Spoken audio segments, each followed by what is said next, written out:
Let me try and bring some of the points I was making in the first segment to a head here. There's ample evidence that Obama's dad was a Marxist, okay? And there's clear evidence that President Obama, regardless of his dad, President Obama has Marxist tendencies. And by that I mean a godless state where every child is a child of the state. A godless state that promotes and protects the murder of unborn babies.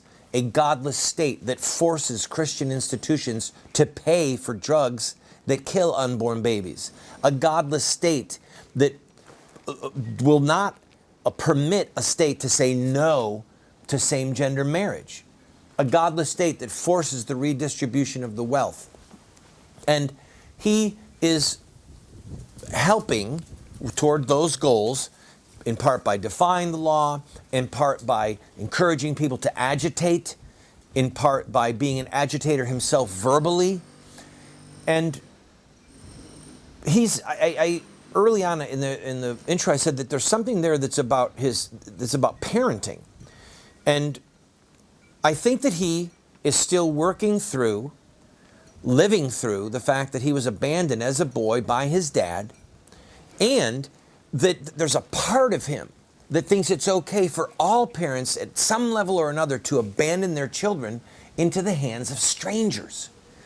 Now, there's a clip, I'm going to play it in a second, that's making the rounds right now. This is from a speech that he gave probably 5-6 weeks ago.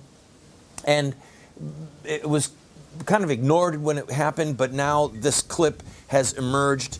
Lane, play the clip, and we'll see what we're talking about. And sometimes someone, usually mom, leaves the workplace to stay home with the kids, which then leaves her earning a lower wage for the rest of her life as a result.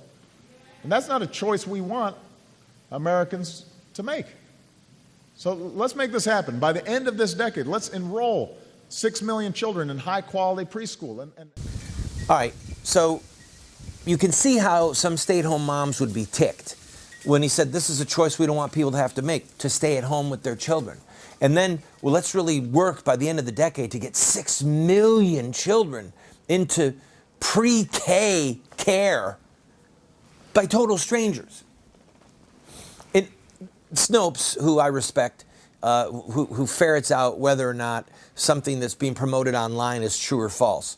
Snopes rose to the president's defense and said, well, this comment was taken out of context, and he was really talking about availability of good daycare and the struggle of two parents working. And the full context of his comments is actually worse, because the premise of Obama's speech was that the best that can happen for our culture and for our children is that a mom and dad both work outside the home, and that these children have great programs with great opportunities where mom and dad can drop them off when they're 1 and 2 and 3 and 4 years old.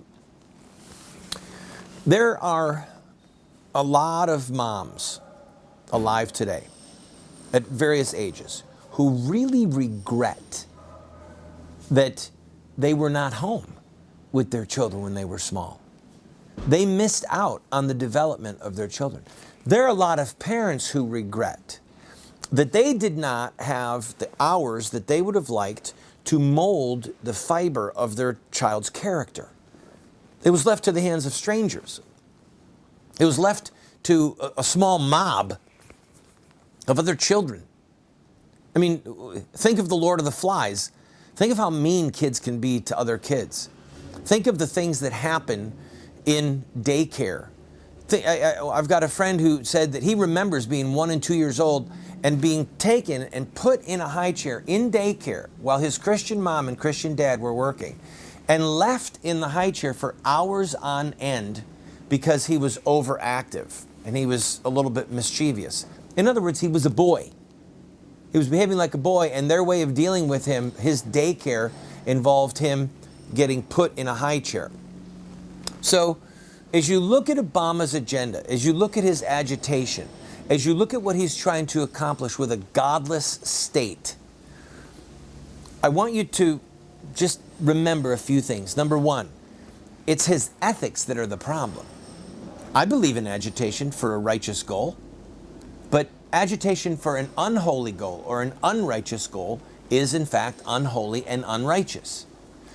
Number two, he was abandoned by his dad and now wants to structuralize to make it so that moms and dads can go to work. If you're working an 8-hour day and you have a long commute, you might be gone for 10 hours of the day. He wants it so that moms and dads can dump off their kids and have someone else raise them. The nanny state, the daddy state, the mommy state. To what end, President Obama? So that they become good little socialists. So that the programs that these children, the ideas that these children are receiving are inherently godless state ethics.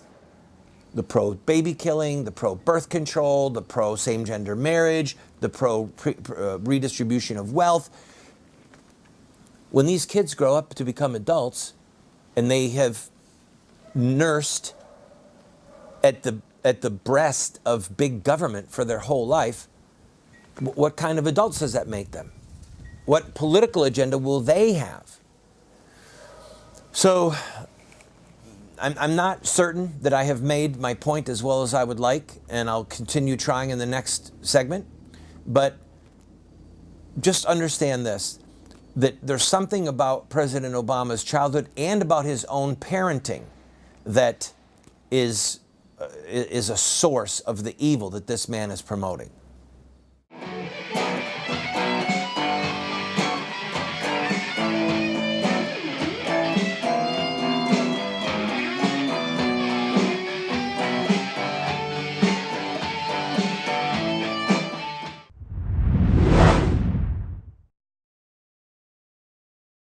Do you want to get America out of the hands of wicked and unjust men and women who are destroying the republic before our eyes, and put leadership back into the hands of righteous men and women so that we don't die as a nation?